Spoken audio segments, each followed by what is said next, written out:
তো নমস্কার বন্ধুরা, আজকের ভিডিওতে আমরা শিখব কিভাবে সরল অঙ্ক করতে হয়। দেখো, এখানে আমরা আজকের ভিডিওতে শুধু যোগ বিয়োগ আছে, যোগ বিয়োগ গুণ ভাগ আছে, এই অঙ্কটা শুধু করব। ঠিক আছে, এখানে কিন্তু bracket, first bracket, second bracket, third bracket এগুলো কিন্তু নাই, যেহেতু আমরা প্রথম দিয়ে করছি তাই আমরা প্রথমে যোগ বিয়োগ গুণ ভাগ দিয়েই শিখবো। ঠিক আছে, তো চলো দেখা যাক কীভাবে করতে হয়। দেখো, এখানে আমরা সমান চিহ্ন দেবো। সমান চিহ্ন দেওয়ার পর আমাদের কি করতে হবে, এখানে এই সরল অঙ্ক করার সময় প্রথমে ভাগের কাজ করতে হবে, দিয়ে গুণের কাজ, তারপরে যোগের কাজ, তারপরে বিয়োগের কাজ।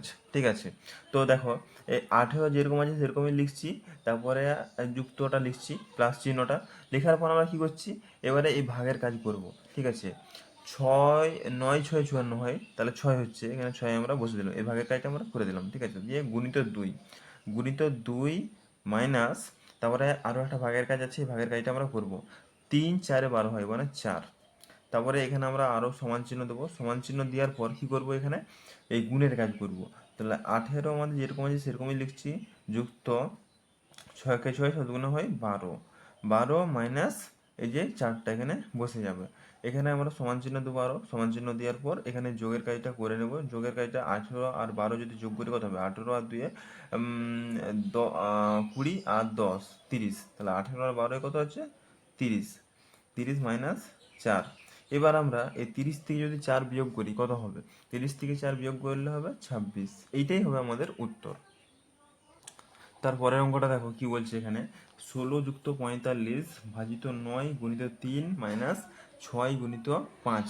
তো এটা আমরা করব, এটাও সেম, আমরা ভাগের কাজ আগে করব।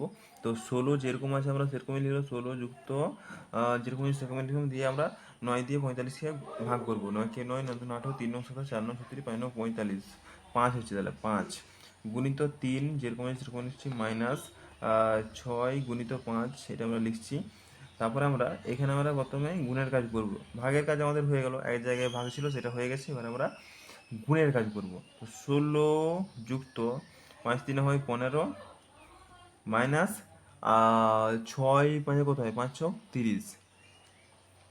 এবারে এবার যোগের কাজ করব, এখানে যোগ আছে আর বিয়োগ আছে, তাহলে যোগের কাজ আগে করব। 16 আর 15 যদি যোগ করি কত হয়, 31। 31 থেকে 30, 31 মাইনাস 30। এবার যদি 31 থেকে 30 বিয়োগ করি কত হবে, 31 থেকে 30 বিয়োগ করলে হবে 1। এটাই হয়ে যাবে উত্তর।